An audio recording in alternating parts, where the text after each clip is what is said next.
Welcome to the African History Times channel. Today's topic is called African Language Groups. And this episode is part one of this topic. The Oxford Dictionary defines language as the principle of human communication consisting of words used in a structured and conventional way and conveyed by speech, writing, or gesture, including signs. Another definition of language is that language is a system of communication used by a particular country or community. Another definition is that language is a system of spoken, written, or signed symbols by which human beings belonging to a social and cultural group express themselves. Language isn't just for communication only. Language is also about the expression of ideas, the expression of identity and imagination, and it is also a means of emotional release. In Africa, there are at least 75 languages that are spoken by more than 1 million people. There is also a slew of other languages spoken by population groups of tens of thousands of people, others by a few 100,000, and then also others spoken by several 100,000 people. This brings the number of African languages to a staggering estimated total of between 1,500 to 2,000 languages. These languages are spread over 54 countries, plus the two disputed areas of Somaliland and the Western Sahara. It is estimated that 1/3 of all the world's languages are to be found in Africa, which is an amazing statistic when one considers that Africa's share of the world population is only 18%. Most African languages are primarily oral in nature, with not much available in writing. In theory, at least, all African languages are official languages of the African Union. The African Union being a European Union-esque organization of African countries. African languages can be broken down into 4 major groupings or 4 language families: Khoisan, Niger-Congo, Nilo-Saharan, and Afro-Asiatic. There is also an additional family of languages spoken in Madagascar called the Austronesian family of languages.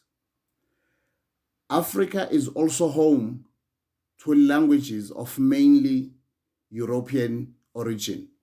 This family of languages is known as Indo-European.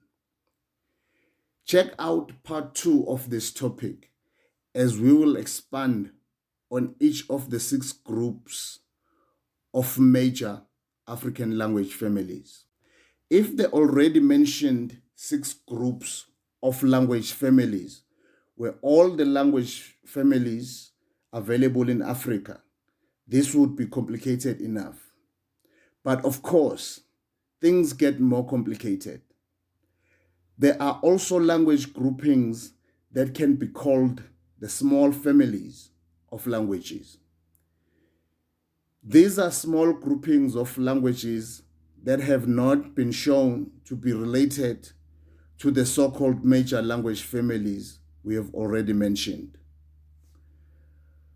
But don't let the designation of small fool you. Some of these so-called small language families consist of quite a lot of languages.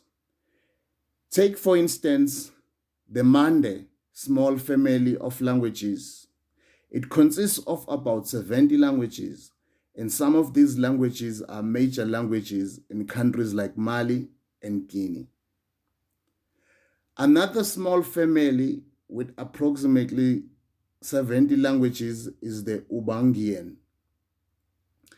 consisting of languages found in the Central African Republic. In fact, the already mentioned Khoisan family of languages is also regarded as a small family language group. This is because the family consists of between 40 and 70 languages, spoken by between 300,000 and 400,000 people, which, in the big picture, is a relatively small family of languages, considering that it is made up to 70 languages spoken by less than 500,000 people, thus making each individual language in the family quite small indeed. Hold on though, the complexity does not stop there.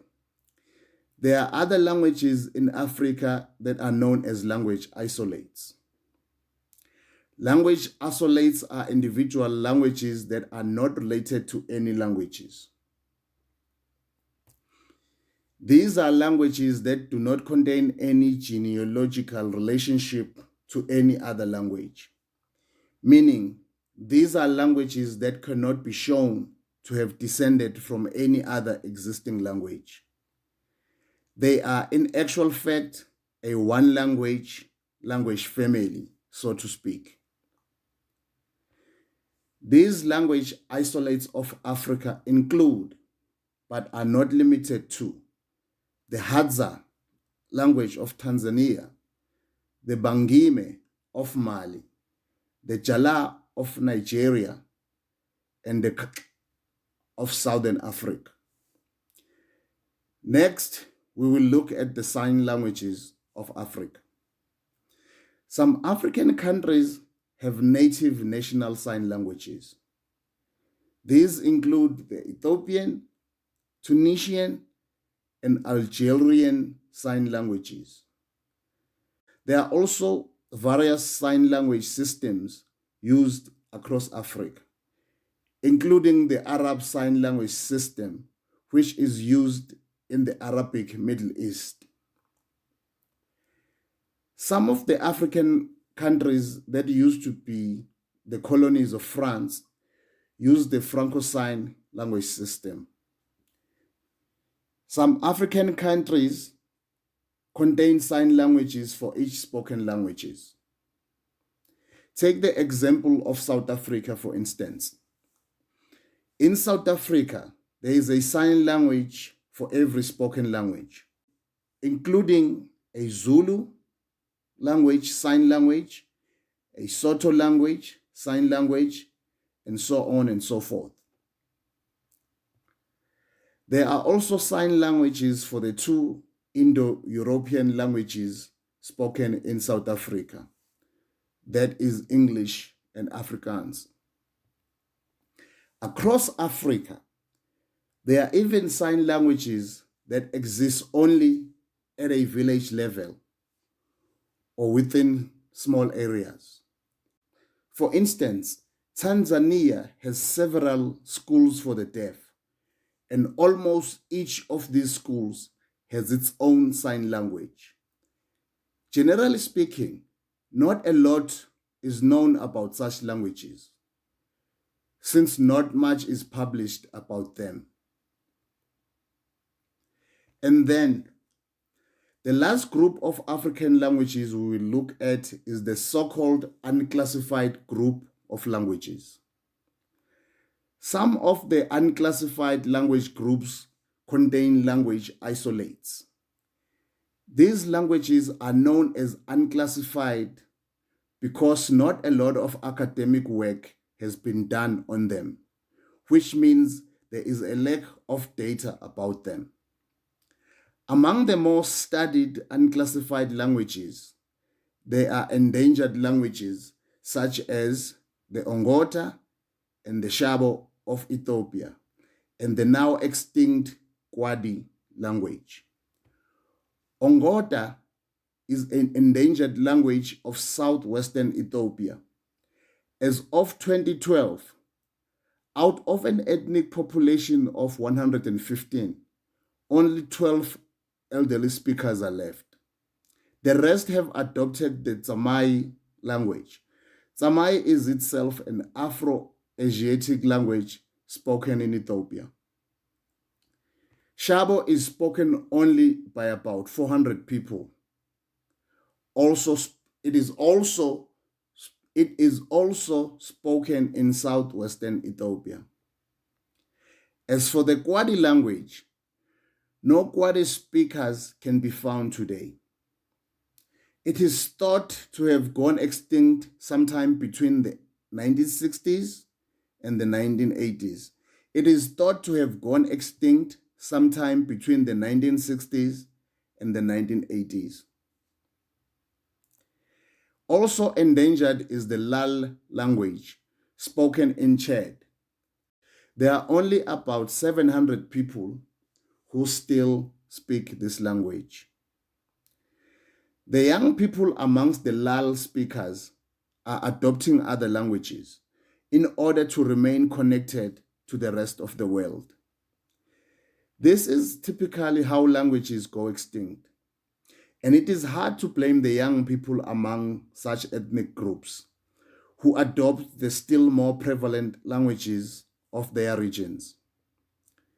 These young people have their full lives ahead of them, and as hard as it is for us to accept, it is impractical to expect them to keep to a language that only a few old people still speak fluently. The issue of endangered African languages is a sensitive one, since for every language that goes extinct, it potentially means that the history of a whole culture of people can be lost to us forever. The work of keeping these languages alive, or at the least the work of documenting as much of these languages as possible before they go fully extinct, is too big and universal for it to be left to the remaining native speakers. Full lists of endangered African language can be obtained through a Google search. If you are interested in getting involved in helping with endangered African languages, visit the websites of organizations like UNESCO or the African Union. If you live in an African country, you can also find out from your government if there are any projects for conserving endangered languages. All in all, some linguists believe that Africa has approximately 20 language families, including language isolates. On part 2, we will expound on each of the 6 major groups of African language families. Thank you very much for listening.